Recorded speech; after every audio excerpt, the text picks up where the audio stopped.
Got vision and destiny. Add elemental, that's chemistry. All those heroes, that's infinity. It's endgame. Yugi peoples, welcome to my top 4 full combo hero deck profile.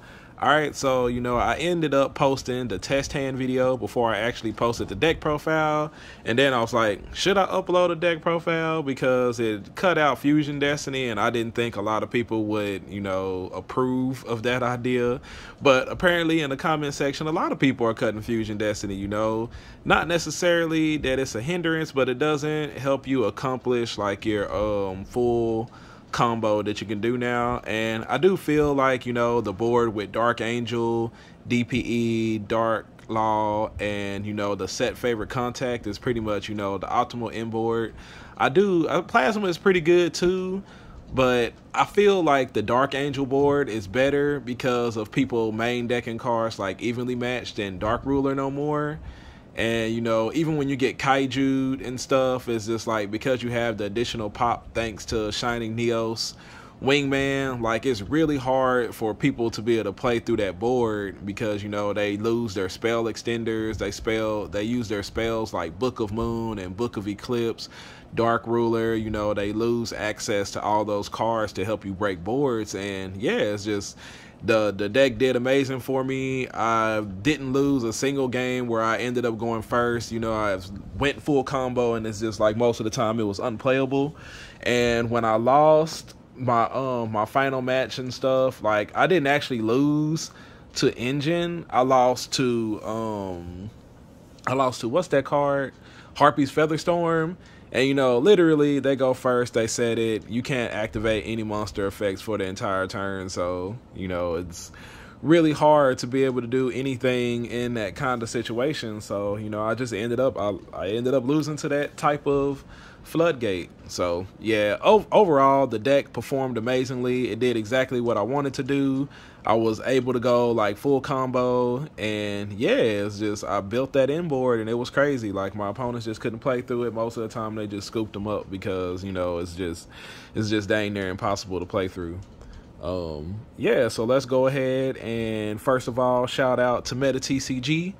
These peoples right here, check them out. Buy your Yugis, buy your Pokies, buy your Magics the Gatherings, and whatever else, probably your Shadow Verses, you can get those there too. And save 5% by using my code MHERO. Appreciate y'all for doing that, making me look good. Yeah, Meta TCG, they pay for all my cards and quite a lot of stuff. So shout out to them. And let's go ahead and jump into the deck profile. First of all, as always, we start off with the elemental heroes. This package just seems like really really small now. Just 2 Stratos, the of course OG Neos that we need off in there, 1 Shadow Mist, because I'm tired of drawing that card. It always just seems like in most of the situations and hands that I lose, it's like I open up one of these 2 cards and it just doesn't go well at all. So try to keep those to a minimum.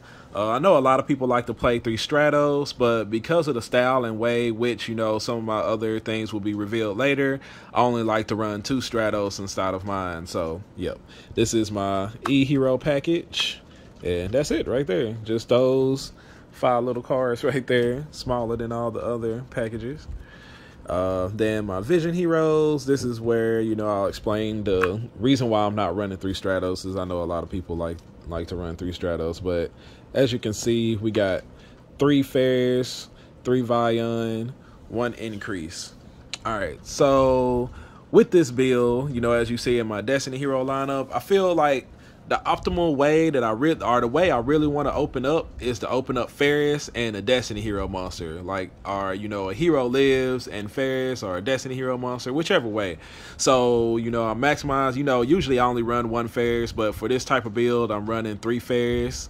And I want my normal summon some of the time to be Vion, which is why I included the third Vion.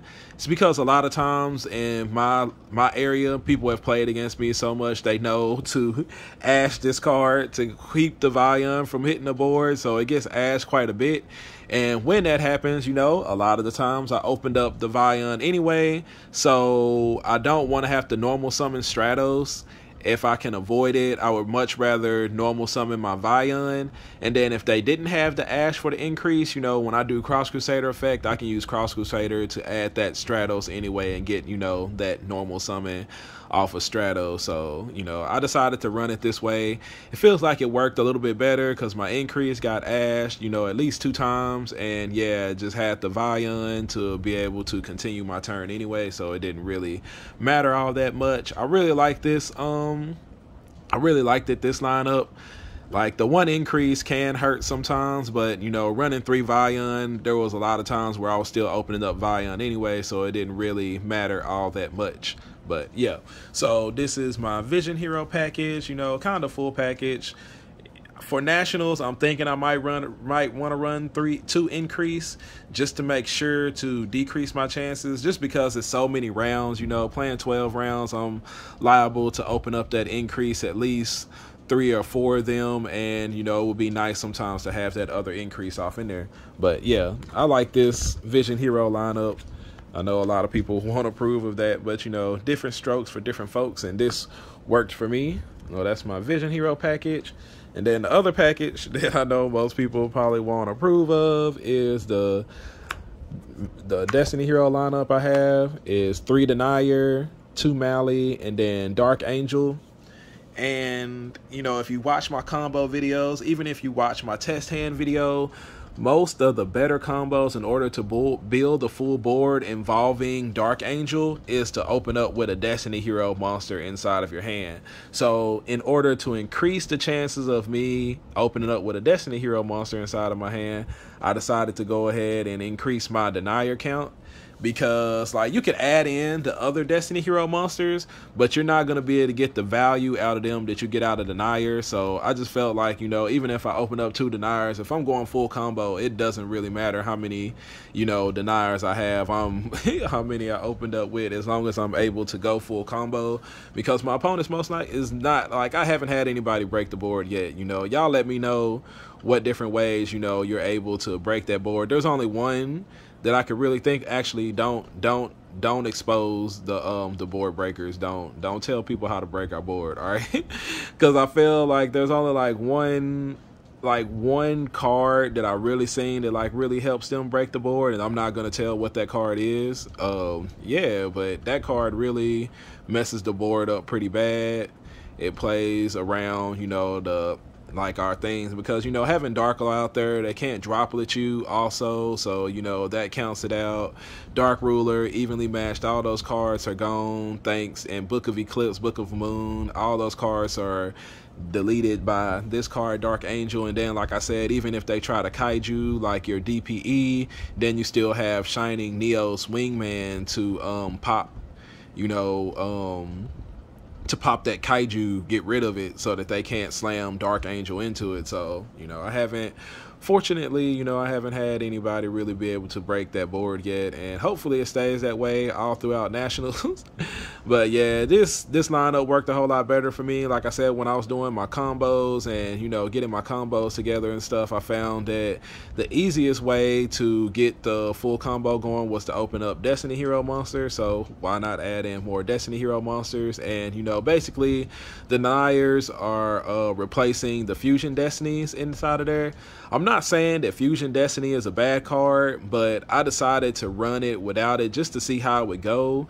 Because a lot of times I was drawing like Fusion Destiny off a Liquid Soldier, or, you know, opening up with it in my hand. And because I'm not running Plasma, I felt like, you know, Fusion Destiny wasn't the best opener for me, or it wasn't the best card for me to draw later on into the game, because with the way the deck is built, you know, while I'm doing my combos and stuff, I'm having access to Mally and Denier from the very beginning. So the Fusion Destiny, I was just discarding most of the time, because it's like, what, I already got access to DPE, so I didn't really need it. But You know, Fusion Destiny is one of those cards that, you know, when you do get hand trapped multiple times, you're just like, oh, well, I'll just Fusion Destiny and make, you know, DPE Plasma anyway. So, you know, it's just a matter of preference. I'm not saying that Fusion Destiny is a bad card, but, you know, it might not necessarily be needed. I guess it just kind of depends on how the meta shapes out and everything. If it continues to be like a really big hand trap meta, then maybe it is better to just go ahead and include the Fusion Destiny, because it does help when you have to deal with a bunch of hand traps. But yeah, it works fine just without it as well. You know, as quite a few other people commented on my test hand video and said the same thing. Like, you know, it's just not completely necessary as we thought it would be, which is crazy because we wanted that card back to 3, and now, you know, it's not necessarily a hindrance, but it might not be completely needed all the time depending on your build. So yeah, that is my monster lineup right there. Go ahead and show off my hand traps. We got 8 of those, and then total would be a total of 10 going second cards with a 41 card deck. So there's Nib, Ash, Ghost Bell, Imperm. I felt like these were going to be the most popular hand traps, you know, going around and stuff. Like Droll used to be one of those off in there, and if you're really concerned about Droll, I feel like, you know, maybe one of the Ghost Bells could go to the side, either the Ghost Bell or the Nib, you know, just depending on how you feel. Like Nib is kind of hard for us to summon. There was one game where I ended up almost losing because I nibbed and I opened up with a Hero Lives, and I just couldn't activate the Hero Lives because I had the Nibiru out there on the board. But these other ones, you know, Ash for branded stuff, Imperm, you know, for stuff like Flu and just different other decks. The Ghost Bells off in there, you might think it's kind of weird to have it main decked, but it's pretty good against a lot of decks. You know, other heroes in my locals area is good against Math Mech, is going to be good against branded, you know, with the Nadir Servant and stuff like that. And I also didn't want people who might be main decking Ghost Bell to be able to Ghost Bell my favorite contact. And also for those people who are playing like Dragon Link or branded bestials and stuff, you know, the Ghost Bell does prevent them from being able to banish your Destiny heroes or your Shadow Mist or your DPE or, you know, whatever it is. And yeah, Ghost Bell has been pretty good for me. I found in Master Duel, like I think in Master Duel though, because bestials are so popular right now because they just got released not too long ago, I actually played 3 Ghost Bells because I just got tired of my stuff getting bestialed. So yeah, Ghost Bell, really good card. It prevents, you know, your stuff from getting hit with Call by the Grave. It'll keep you from getting hit with bestials. Pretty good card. And like I said, if you're really concerned about the Droll, you know, you might be able to cut out the Nib and do 1 Droll instead and just go with that. So yeah, I just really wanted to be able to cross all these cards out. So that's why we running them in 2s, just in case I open up with 1, then it's fine. There's another one in deck for me to cross out. So those are my hand traps, 8 of those right there. And then going into my spells, of course, we got 3 of Hero Lives. And then one of my favorite cards, I know a lot of people don't like this card, but I love Crossout Designator. It gives me that safe cushion, and it allows me to cross out some other cards that, you know, you would normally wouldn't have a counter to. And, you know, I'm actually like thinking about putting a Harpy's Featherstorm inside of my side deck, I think, because in the European, the WCQ, I think like 4 Flunders got top 64 or something like that. So we might need to cross out Harpy's Featherstorm, y'all. So yeah, and then 2 Poly, 2 Book of Eclipse. You know, like I said, that's 10 going second total cards. We need that because Kashtira exists. 2 Mass Change because we easily search it now. And then my 1-ofs, Rhoda, Called by, Miracle, of course. So yeah, that is my spell lineup. If you're not a fan of Crossout Designator, I would say run, you know, either 2 Thrust and a Tactics, or you can run all 3 Tactics, you know, matter of preference there. Or those could also be Book of Moons if you're looking for more counters to Kashtira. You know, or you could do the main decking, the Dark Ruler No More, like a lot of people are doing. You know, it's just be a matter of preference on you. I really wanted to make sure that when I'm going first, I'm winning the game. So, you know, Crossout Designator was there to help me with that. And like I said, like, depending on how you build your side, you could also use it to counter some other cards that are problematic. Like I said, like Harpy's Featherstorm, you know, can be one of those cards that, you know, that your opponent flips up and you just lose the game to, where if you could cross it out, then, you know, maybe you give yourself a chance there. So, you know, this is my spell lineup. Yep, still running 2 poly. It's not even a cashier thing. It's just like sometimes, like I said, you know, your Vion getting hand trapped can be kind of rough. So I would, I like sometimes opening up one of the polymerizations. You know, like I said, it just gives us another play around. So yeah, that's my spell lineup right there. And then of course our trap that, you know, we love, our favorite contact. This card is amazing. Yeah, amazing, just simply amazing. Gonna actually try Neos build out today and see how it goes, to see if I feel more comfortable playing Neos than I do playing Omni Hero, just because of all the bestials and stuff. And, you know, I feel like, you know, when you're going the full combo thing, like the bestials make it really, really hard to accomplish what you want to. So we'll see how it goes. But yep, that is my main deck. It should be 41 cards right there with 10 going second cards. All right, then, oh shoot, this is kind of not in necessarily the order I wanted it to be in, but this is my extra deck. Of course, we got Wake Up, Big Chill, Shining Neos, and then Sunrise and Infernal Rage. Yeah, the thing about these is, like, you're pretty much going to go through all this on or like, this is pretty much like, these 4 are essential right there. You need them to go for the full combo. Ab-Zero is like one of those cards that I use most of the time for going second. Or, you know, it just kind of depends. If I open up Mass Change and I'm playing against certain decks, sometimes Ab-Zero is like the better thing, you know. I mean, not Mass Change, but depending on the deck and stuff that you're going against with, you know, it's better to bring out Ab-Zero than Wake Up your elemental hero if I need to, you know, blow up their whole board at some point. So yeah, that is my elemental heroes right there. Infernal Rage, the new bad boy in town. Then we got our Destiny heroes. No Dystopia. I'm hoping that, you know, when I play going full combos, since I've gotten used to the combos, I do them a whole lot faster. I practice them a lot, so my games don't last as long. And then most of the time they're just scooping to that inboard, so, you know, you don't have like those long 20-minute games and stuff like that. The game just basically takes as long as it takes you to combo. So just dangerous and DPE, dangerous, you know, because sometimes if you open up, like, since I'm playing so many Destiny heroes, if you open this up in a dark hero, then you're able to just make dangerous and send Mally and, you know, still be able to continue to build that board that you want to build. Then my masked heroes, 2 Dark Law cores, 1 blast. I actually haven't summoned this thing in a while, but, you know, you need it because you never know when you're going to play against like Labyrinth and Trap Tricks and stuff like that, and, you know, blast them away. We got Dark Law Blast, and then my my Link monsters, just 2 Wonder Drivers. I really wanted to be able to recycle and get back my Miracle Fusion. I really like that card because it allows me to banish the Liquid Soldier that I've used most of the time and be able to draw 2 cards, and, you know, it just does better on the turn, you know, to be able to recycle stuff like that. 1 Crosskeeper, and then 1 Infernal Devicer, because you need that to add the vanilla Neos. And yeah, you know, pretty standard. You know, like I said, for those of y'all who don't care as much about Wonder Driver, you could always run, you know, the 2nd Cross Crusader instead. Or you could actually even cut this card, Babushka.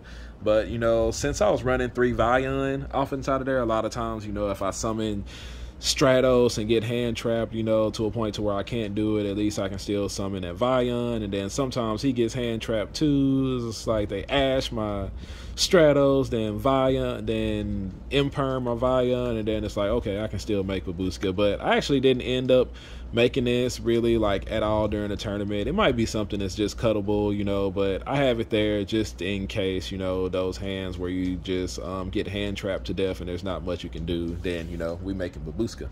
So that is my extra deck right there. And then going into my side deck, of course, three droll and lock birds because it's so good against so many different decks. You know, I feel like you need them, and then plus you also want to be able to cross it out.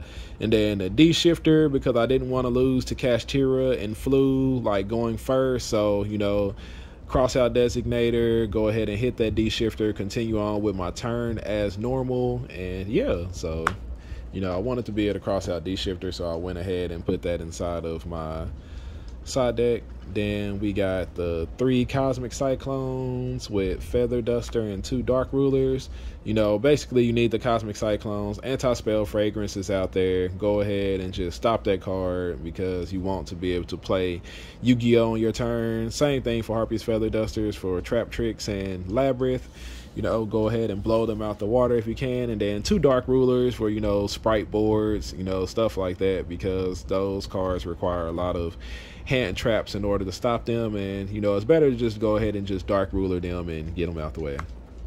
So we got those in our side deck also. And then, of course, 3 evenly matched. And then this card I'm kind of iffy about is Rivalry. There are some decks that, you know, have like crazy ways to extend, so you want to be able to, you know, put in the Rivalry against them and make it to where they can't do anything because they have Dark Angel out there. But, you know, I'm thinking like in some ways actually like D Barrier is better. Not only does it like stop a bigger variety of decks, but also, you know, if you end up getting like Harpy Feather Stormed or Even Lead or something like that, you can still flip up the D Barrier and it's still effective. And then plus it also gives you an additional crossout target, so these might end up being replaced by D Barriers for me, you know. Then we got our 3 evenly matched, of course, for, you know, stuff like Labyrinth and Flu and those different things like that. So yep, that is my side deck. 15 cards. You know, it's adjustable depending on your meta, especially like going into nationals as we continue to evaluate, you know, those deck lists and what's going to be popular, what's going to be played. Feel like our, you know, extra deck or your side deck should be catered to, you know, probably give you more cards against the top 3 decks that you'll be playing against a lot, which are, you know, Kashtira, and then the runic variants or sprite variants, whatever you want to call them. And then, you know, that third deck, you know, I felt like it was going to be branded, but maybe it's not branded, you know. I don't know, but we're gonna figure it out going up into nationals here. And yeah, got my flight and all that stuff, so I'm definitely gonna be there to see y'all, meet y'all, probably hang out, eat with y'all, whatever. Go hit the streets, see what's going down out there in North Carolina. Go ahead and teach them how to raise up. And yeah, so see y'all out there. Appreciate all the love, all the support, you know, all the commenting, all the likes, all the, you know, all the everything. Y'all make it possible for me to be able to do this. Appreciate everybody for staying a while to listen, and I will catch y'all on the next visual. My wingman, he come through, he level up, he go cool, he's shining out and popping to over 9K, that's a breakthrough, be on top now, here's a look at all